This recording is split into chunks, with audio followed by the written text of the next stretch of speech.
Just about each and every day, I receive some variation of the question, Zach, my girlfriend's past bothers me. Does this mean that we should break up? It's very difficult to give generalized advice to this kind of question because each and every individual, each and every relationship is so different. But in today's video, I'm going to give it my best shot. My name is Zachary Stockill, and since 2013, I've been helping men and women from all over the world overcome retroactive jealousy and save their relationships. If you'd like to work with me one-on-one, or you'd like more information about my work, please visit my website at retroactivejealousy.com. So your girlfriend's past bothers you and you're wondering whether or not you should break up. The first question I would pose back to you is it that you don't like thinking about it or you can't stop thinking about it? Because those two things are not the same and there's some valuable information to be teased out there. For the people who are new here, I define the term retroactive jealousy as unwanted intrusive thoughts, often obsessive curiosity, and what I call mental movies about your partner's past relationships. And there are different kinds of retroactive jealousy. Sometimes it's mainly almost like a form of OCD, where it's this biochemical process happening in your brain, inspiring all these intrusive thoughts, and it's like you can't stop thinking about it. And other times, it's more related to a genuine clash in values. In other words, sometimes retroactive jealousy is not exactly irrational. For example, if you found out your partner had been a serial cheater in his or her past, that's going to raise some red flags, that's going to put you on guard. And in that case, I wouldn't say necessarily that your retroactive jealousy is based on nothing. So it's crucial for you to get clarity on that question, whether or not what you're dealing with is rational or irrational, as the case may be. I would also encourage you to get a little more clarity about your relationship boundaries, goals, and values. In other words, at this particular juncture in your life, what are you looking for in a partner, in a relationship? What kind of role do you want your partner to fill in your life? What kind of function do you want your relationship to serve in your life? What are your relationship/dating goals? Are you interested in getting married relatively soon? Are you interested in having children with someone relatively soon in the not too distant future?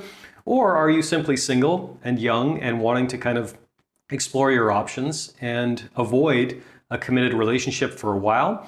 There's nothing inherently wrong with any of those choices, but a lot of people enter their dating lives, enter their relationship lives without real clarity about exactly what they want at this particular juncture, and maybe clarity about where they want to be, let's say in 5 years. So any decision you make about your relationship, any decision you make about your partner, whether or not to continue on in a relationship with them, has to be informed by the place you're at in your life and your relationship goals at this particular moment in your life. Needless to say, journaling can be great for this in terms of getting clarity about who you are and what you want.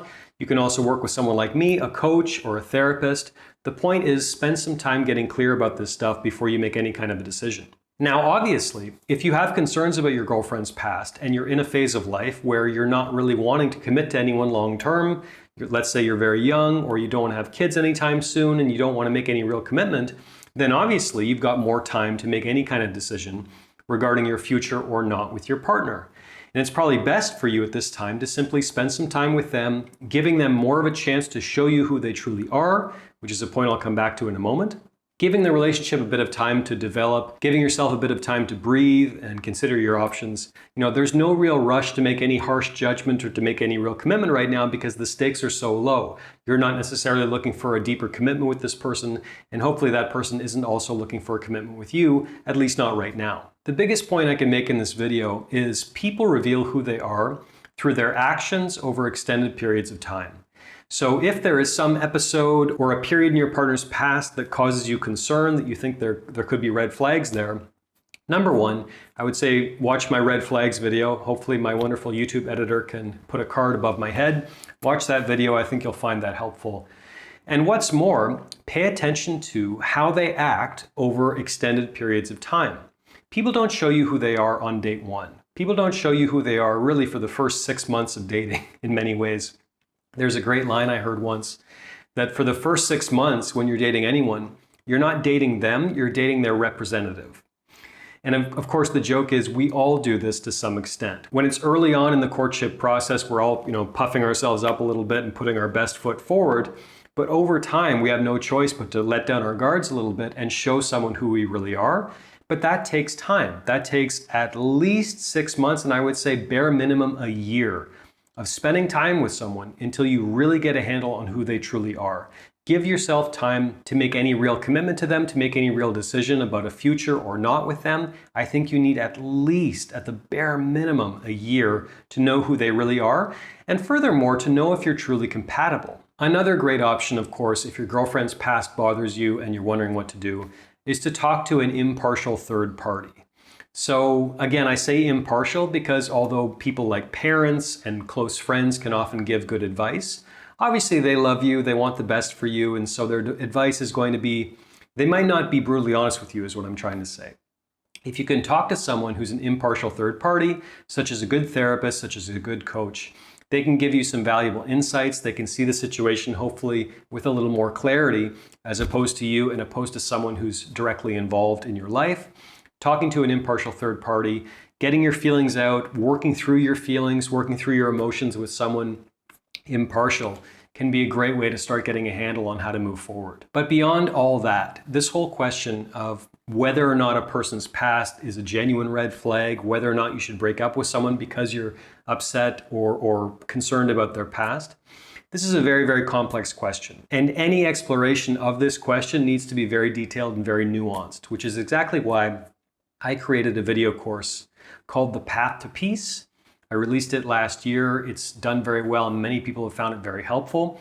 I created The Path to Peace specifically for any retroactive jealousy sufferer who has genuine concerns or feels that they may have genuine concerns about their partner's past, about their partner's morals, about their partner's values, and who wonders what their partner's past really means in the grand scheme of things. As I mentioned earlier in this video, many retroactive jealousy sufferers, even though they can't stop thinking about their partner's past, when they're feeling calm, when they're feeling grounded, they know, in essence, that their partner's past isn't actually a deal breaker. It isn't actually a big deal.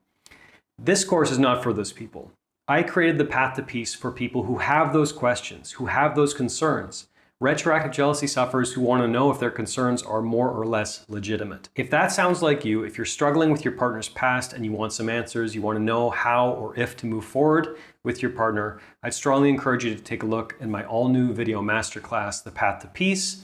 My YouTube editor will put a card above my head with a link to The Path to Peace. If you're in this boat, I think you'll find it very, very useful. Thanks for listening, thanks for watching, and if you got anything out of this video, please take a moment to let me know by clicking the like button below. I'll also ask you to please leave a comment with your thoughts, telling me what you think, good or bad. I would appreciate hearing from you. And while you're at it, please be sure you are subscribed to my channel to be notified of new videos moving forward. Thanks again, and I'll talk to you soon.